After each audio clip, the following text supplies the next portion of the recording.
रूस और यूक्रेन के बीच जारी जंग में कई देश अब भारत की तरफ देख रहे हैं। दुनिया के कई बड़े देश एक के बाद एक भारत के चक्कर लगा रहे हैं। आपको बता दें कि एक महीने में 20 ग्लोबल लीडर्स भारत का दौरा कर चुके हैं, जिनमें इन देशों के प्रधानमंत्री, विदेश मंत्री और सचिव स्तर के अधिकारी शामिल हैं। अब आप उन देशों के नाम भी सुन लीजिए जिनके उच्च अधिकारी भारत पहुंचे थे। इनमें से कुछ देश हैं चीन, Germany, Britain, Canada, Japan, Austria, Nepal और ग्रीस। इजराइल के प्रधानमंत्री नेफ्ताली बेनेट को भी भारत आना था, लेकिन स्वास्थ्य कारणों की वजह से वो आ नहीं पाए। और अब तो रूस के विदेश मंत्री सर्गेई लावरोव भी भारत पहुंच चुके हैं।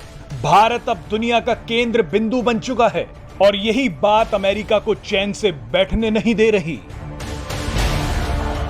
इसीलिए अमेरिका ने रूस के विदेश मंत्री के भारत पहुंचने से पहले ही अपने डिप्टी एनएसए दलीप सिंह को भारत भेज दिया।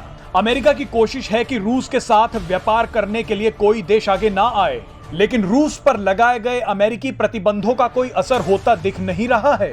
अब इसी निराशा में अमेरिका के डिप्टी एनएसए दलीप सिंह ने एक ऐसा बयान दे दिया जो भारत को नागवार गुजर रहा है।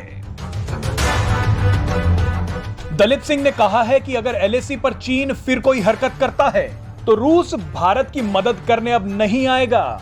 एक्सपर्ट्स का मानना है कि अमेरिका ने भारत के खिलाफ ऐसा बयान देकर अपने ही पैरों पर कुल्हाड़ी मार ली है। आपको जानकारी दे दें कि डिप्टी एनएसए दलीप सिंह को रूस के खिलाफ प्रतिबंधों का मास्टरमाइंड माना जाता है। उन्होंने भारत को चेतावनी देते हुए कहा कि जब चीन एलएसी का उल्लंघन करेगा तब रूस भारत की मदद करेगा ही नहीं, क्योंकि अब चीन और रूस बेहद करीब आ चुके हैं।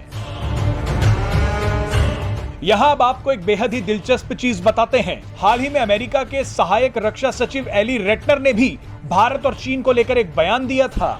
उन्होंने कहा कि एलएसी पर भारत और चीन के बीच जो गतिरोध चल रहा है उस पर अमेरिका कड़ी नजर रख रहा है। एली रेटनर का ये बयान जैसे ही आया, चीन गुस्से से लाल हो गया। चीनी रक्षा मंत्रालय के प्रवक्ता ने एक बयान जारी किया। बयान में कहा गया कि चीन और भारत बातचीत और परामर्श के जरिए सीमा विवाद को सुलझाने के लिए सहमत हुए हैं और वो किसी तीसरे पक्ष के हस्तक्षेप का कड़ा विरोध करते हैं।